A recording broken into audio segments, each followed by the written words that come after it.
The Thank you, chamber Judge, for your hums with insights today. It's restrained been truly tension, enlightening to hear your marble walls perspective on the echoing the evolving legal quiet rustle landscape. of papers Thank and you, Judge, for your pride. insights today. It's been Justice truly Alito enlightening to hear leans your back, perspective on the lips evolving curling legal into a landscape. smirk so sharp it could cut through reason itself. Jasmine Crockett's voice, steady and deliberate, challenges a centuries-old hierarchy. Yet, before her final word lands, Alito exhales a scoff. The sound is small, but it detonates like thunder. Across the country, timelines explode. The clip spreads, replayed, reshared, reinterpreted. Did he just, someone tweets. He scoffed at her law degree, another writes. Hashtags form like sparks in dry grass. And in that instant, the imbalance of power feels visible, a frame that captures the arrogance of entitlement against the quiet weight of truth. But the narrator leans in, voice low and charged. What happens next will silence every critic in the room. Before the scoff that would echo across the nation, there was silence, the kind that hums with unspoken power. The hearing had begun like any other, polite tones, procedural questions, the illusion of civility. But beneath the formality, two forces were circling each other. Justice Alito, robe heavy with history, eyes calm with certainty. Jasmine Crockett, sleeves rolled just enough to signal readiness, gaze locked on a truth she carried like armor. The topic, judicial accountability, wasn't just about ethics on paper. It was about who gets to define integrity in America. Alito's words floated through the chamber, measured and lofty, the language of the untouchable elite. Crockett listened, pen still, every pause a quiet calculation. She'd heard this tone before, in courtrooms and committees, in every space where power tried to disguise arrogance as wisdom. Narrator slips in like a pulse. This wasn't a debate about laws. It was about legacy, who holds it, who earns it, and who's told they never will. Crockett adjusted her mic. The faint click echoed like a challenge. Alito leaned back, unaware that every ounce of his certainty was about to meet something immovable, conviction. In that room, time seemed to stretch. Two Americas faced each other, one built on entitlement, one fueled by endurance. The old guard versus the rise and voice of reason. The narrator whispers, and as Jasmine's first question cut through the air, steady as steel, every eye turned, sensing that something irreversible was about to begin. The storm hadn't struck yet, but everyone could feel the pressure building, and deep down they knew. The next words would change everything. For decades, Justice Samuel Alito has moved through America's legal corridors like a man certain the walls themselves were built for him. His rulings, his writings, his measured pauses, all delivered with the serene confidence of one who has never truly been challenged. In law schools, his opinions are studied. In political circles, his name spoken with both reverence and fear. To some, he is a guardian of tradition. To others, the final word in a language meant to keep the powerful comfortable. Clips roll of Alito in past hearings, polite, reserved, unshaken. A question comes. He leans forward slightly, eyes narrowing, lips pursing into the faintest expression of superiority. He's mastered the art of the intellectual smirk, not overt but surgical, a quiet dismissal that tells the world he's already decided what truth looks like. The narrator cuts in, voice low and edged with irony. For decades, his word was final, his tone unquestioned. Until now. Old footage flickers, moments where Alito's interpretations bent justice toward ideology, where empathy was weighed and found inconvenient. Each soundbite carries the same undertone, certainty without self-doubt, the kind of confidence that never asks if it might be wrong. In chambers and press interviews alike, Alito projected calm, but beneath that calm was something heavier, entitlement masquerading as authority. To him, disagreement was noise, critics were idealists, and questions were mere interruptions in the rhythm of his dominion. Yet the world outside his marble hallways began to shift. New voices rose, new faces demanded the same respect, once reserved for his generation's chosen few.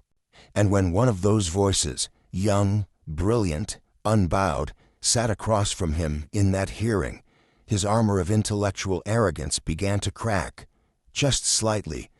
The narrator's voice sharpens. For years, he spoke without ever being spoken to, but that silence, that long and comfortable silence, was about to end. The stage is set, the balance of power trembling, and somewhere behind that confident smirk, a storm waits to be named. Before the marble halls and microphones, before the headlines and hashtags, there was a young woman from Beaumont, Texas, who believed the law could still serve the people it often forgot. Jasmine Crockett didn't inherit opportunity. She wrestled it from the edges of exhaustion. She studied under fluorescent lights that buzzed louder than doubt, chasing every footnote and case citation as if justice itself depended on it, because for her, it did.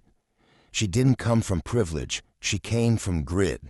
Law school wasn't a gateway to prestige, it was a lifeline. While others polished resumes, she was already walking into public defender offices, standing beside clients who had no one else. In courtrooms that smelled of stale coffee and resignation, Jasmine's voice became a shield, calm, sharp, unrelenting. Judges underestimated her, opponents dismissed her. Yet every time she spoke, something in the room shifted, not in volume, but in truth. She learned quickly that justice was not blind, it just wore a tilted mask, so she adjusted it case by case, until fairness wasn't a favor, it was a demand. While Alito's world was paved with deference, Jasmine's was built on defiance. He interpreted the law from on high. She lived it at ground level among the people who couldn't afford its mercy. For him, rulings were theory. For her, they were survival. When she finally earned her seat in Congress, she carried those same courtroom instincts, to listen before striking, to build before breaking, to never mistake volume for victory. Her questions weren't meant to humiliate, they were meant to reveal. And when she spoke, there was always a calm beneath the conviction, the rhythm of someone who knew the cost of being unheard. The narrator's tone warms with reverence. She didn't fight for spotlight, she fought for those living in the shadows. Clips of her early speeches flash, rallies for equity, community centers, late-night debates where exhaustion met purpose. You can see it, the weight of lived experience in every glance, every word.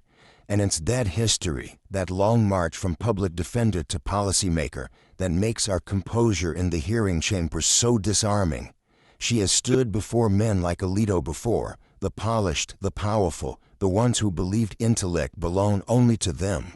But Jasmine's power came from something deeper, something that could not be condescended away. The narrator leans in, and that's exactly why her words carried the weight of truth, because she'd lived it. In her story lies the promise that justice, once dismissed, can rise again, not through privilege, but through persistence.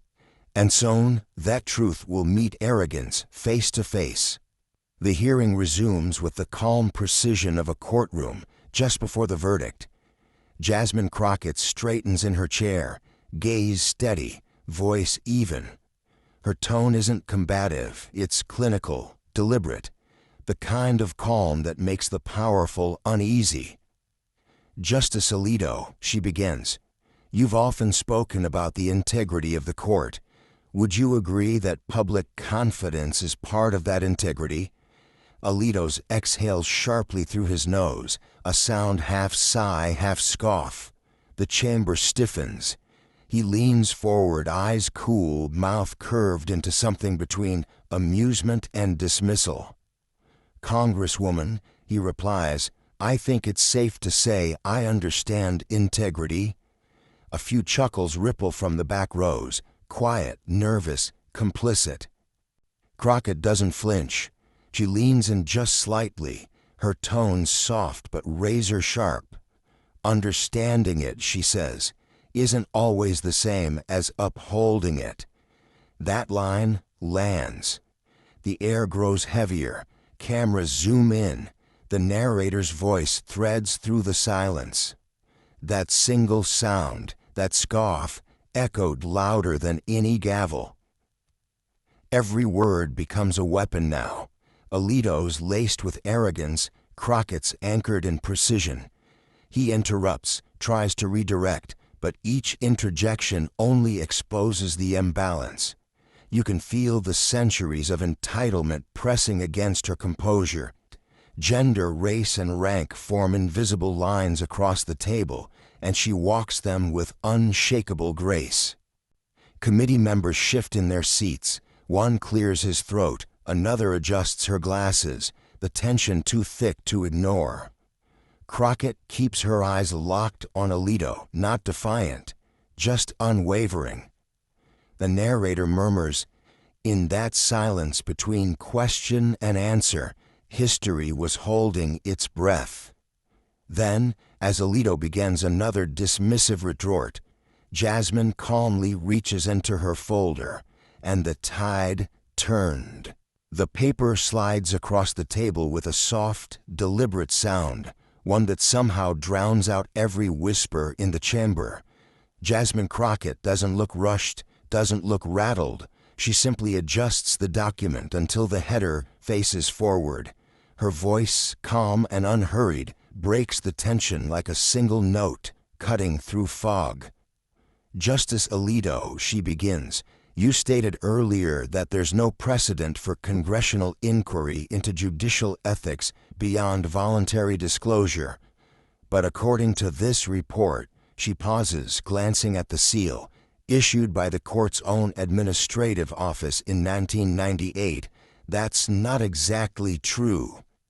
The words settle heavy in the air. Alito blinks once, twice, a flicker, the smallest fracture in composure. Crockett continues, her tone surgical. "You wrote the concurring opinion in Smith v. Federal Oversight, correct? The one emphasizing transparency as foundational to public trust." Alito shifts. "I'm aware of the opinion," he replies, crisp but clipped.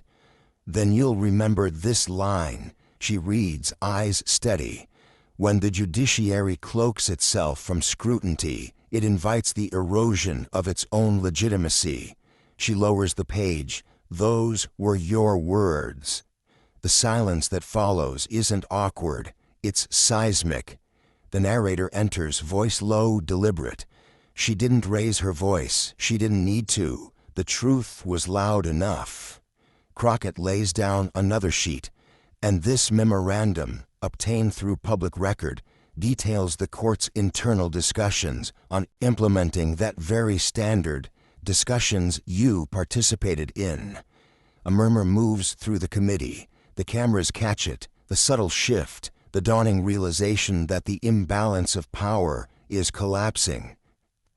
Alito starts to respond, but Crockett gently interrupts, her tone unwavering. "Respectfully, Justice, this isn't about personal interpretation. It's about consistency. You taught that transparency protects integrity. I'm just asking, when did that stop being true?" It's not an attack, it's a mirror, and in it, the reflection is unflattering.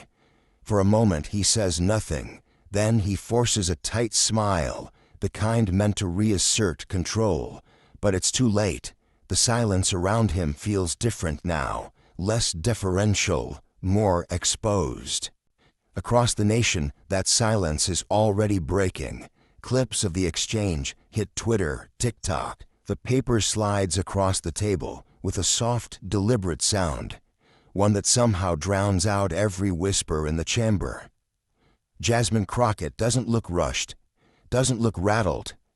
She simply adjusts the document until the header faces forward. Her voice, calm and unhurried, breaks the tension like a single note cutting through fog. "Justice Alito," she begins, "you stated earlier that there's no precedent for congressional inquiry into judicial ethics beyond voluntary disclosure. But according to this report," she pauses, glancing at the seal. Issued by the court's own administrative office in 1998. That's not exactly true. The words settle heavy in the air. Alito blinks once, twice. A flicker. The smallest fracture in composure. Crockett continues, her tone surgical. You wrote the concurring opinion in Smith v. Federal Oversight, correct? The one emphasizing transparency is foundational to public trust. Alito shifts. I am aware of the opinion. He replies, crisped but clipped. Then you'll remember this line. She reads, I study. When the judiciary cloaks itself from scrutiny, it invites the erosion of its own legitimacy. She lowers the page. Those were your words. The silence that follows isn't awkward. It's seismic. The narrator enters, voice low, deliberate. She didn't raise her voice. She didn't need to. The truth was loud enough. Crockett lays down another sheet. And this memorandum, obtained through public record, details the court's internal discussions on implementing that very standard, discussions you participated in. A murmur moves through the committee. The cameras catch it, the subtle shift, the dawning realization of the imbalance of power is collapsing. Alito starts to respond, but Crockett gently interrupts, her tone unwavering. Respectfully, Justice, this isn't about personal interpretation. It's about consistency. You taught that transparency protects integrity. I'm just asking, when did that stop being true? It's not an attack. It's a mirror. And in it, the reflection is unflattering. For a moment, he says nothing. Then he forces a tight smile, the kind meant to reassert control, but it's too late. The silence around him feels different now, less deferential, more exposed. Across the nation, that silence is already breaking. Clips of the exchange hit Twitter, TikTok, and late-night news feeds before the hearing even adjourns. The hashtag #CrockettFacts appears once, then 100 times, then 10,000 times. A college student pulls a split-screen comparison, Alito's quote from 2001 beside Jasmine's reading of it. The caption reads, "Receipts, always bring receipts." It racks up 500,000 views in an hour. The narrator's tone sharpens, cinematic. For years his word went unquestioned. Today it met documentation, and documentation doesn't flinch. Crockett leans back, not victorious, just centered. Her calm radiates through the screen, the embodiment of disciplined defiance. She doesn't gloat, doesn't smirk. She simply lets the record speak. Another document lands. This, she adds softly, is the follow-up opinion. Notice the citation at the bottom. It references your earlier statement on ethical oversight. I think it's fair to say the court once agreed with itself. A ripple of restrained laughter from the audience.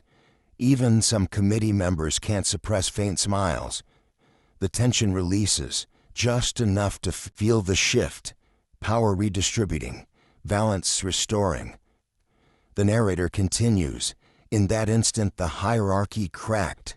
The marble walls that had echoed only one kind of voice began to listen to another. Alito finally leans forward, tone measured but heavy. "Congresswoman, I appreciate your enthusiasm."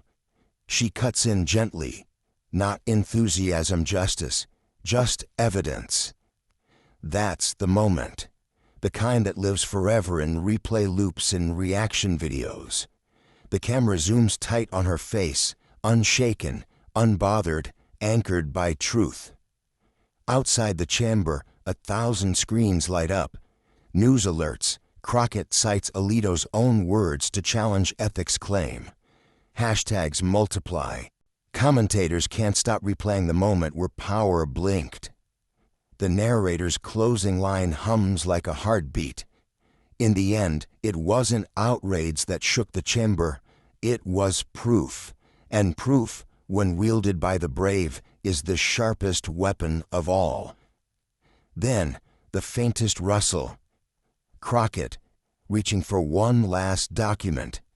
Something bigger. Something final. The crowd leans in.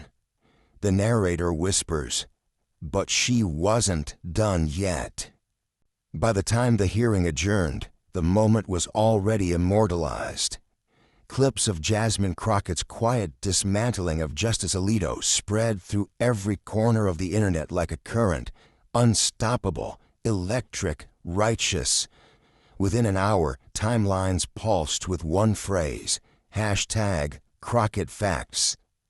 The narrator's voice glides in, reverent yet charged. It wasn't just a reaction, it was a digital earthquake. Headlines flashed in sequence. Crockett schools Alito with his own words. Congresswoman brings the receipts. When calm meets power. On late-night shows, hosts replayed the clip, pausing right at the scoff, savoring the poetic reversal. That, one joked, is the sound of confidence meeting documentation. The crowd roared. Across social media, celebrities weighed in. An actor tweeted, "Intelligence with grace. That's leadership." A pop star posted a clip with the caption, "Every young woman of color needs to see this." Thousands echoed her words. Even the critics scrambled to reframe. Commentators spoke of decorum, tone, and respectability, but their words rang hollow. The footage needed no translation. The truth was self-evident. In living rooms, college dorms, and barbershops, screens glowed with pride and vindication. Someone's grandmother whispered, "That girl's got fire." A law student messaged her classmates, "She just turned evidence into art." On TikTok, remixes appeared. Jasmine's lines synced to triumphant beats, her calm gaze becoming an emblem of composure under pressure. The narrator softens, all laced with rhythm. By nightfall, the story had transcended politics. It had become a parable of dignity. Through the noise of trending topics and looping headlines, one truth emerged. Crockett hadn't just challenged a justice, she'd reminded a country what integrity sounded like. And yet, as the applause swelled across the digital landscape, a quiet question lingered beneath the celebration. If this moment could shake the system, what would it take to change it? The narrator's voice drops to a murmur. The world was listening. But Jasmine, she was just getting started. The cameras fade, the microphones fall silent, and yet the moment lingers, not in headlines or hashtags, but in the quiet spaces where courage takes root. Jasmine Crockett's victory wasn't measured by applause or viral clips. It was measured in the shift she inspired, a reminder that integrity cannot be bought, and that truth, when wielded with calm conviction, carries a weight no arrogance can tip. The narrator's voice softens, reflective. In a world that rewards arrogance, grace can still win. Across the country, people see themselves in her stead. A young public defender rereads case files late at night, bolstered by the knowledge that perseverance matters. A first-generation college student pauses, realizing that their voice, measured, thoughtful, grounded in facts, can pierce walls built by doubt. Everyday Americans, long accustomed to feeling dismissed or underestimated, find validation in her composed defiance. This moment is more than a clash of individuals. It is a testament to persistence, to preparation, to the quiet power of standing firm. Alito's scoff, once a symbol of authority, becomes a mirror, reflecting how fleeting power is when it rests on ego instead of truth. Courage isn't always loud, And victory doesn't always need to shout. Sometimes it simply speaks, and the world finally listens. The visuals transition from the ornate hearing chamber to living rooms, coffee shops, and classrooms, faces illuminated by screens, absorbing the lesson without fanfare. There is recognition, pride, and a spark of inspiration in each gaze. And in that collective acknowledgement, the story completes its arc, one of dignity prevailing over dismissal, of grace overpowering arrogance, of ordinary preparation meeting extraordinary opportunity. The narrator closes, voice warm and enduring. Jasmine's calm defiance reminds us all, no matter the hierarchy, no matter the doubt, truth guided by integrity can shift the balance, and in that shift, we all rise. A pause lingers. Resonant. The lesson is clear, the path illuminated, and the audience is left holding the weight of possibility. Judge Alito scoffed, but the documents and the truth spoke louder. What unfolded in that hearing chamber wasn't just a confrontation. It was a demonstration that preparation, courage, and integrity can topple even the most unyielding arrogance. Now, it's your turn. Share this story. Comment. Debate. Stand for truth the same way Jasmine Crockett did.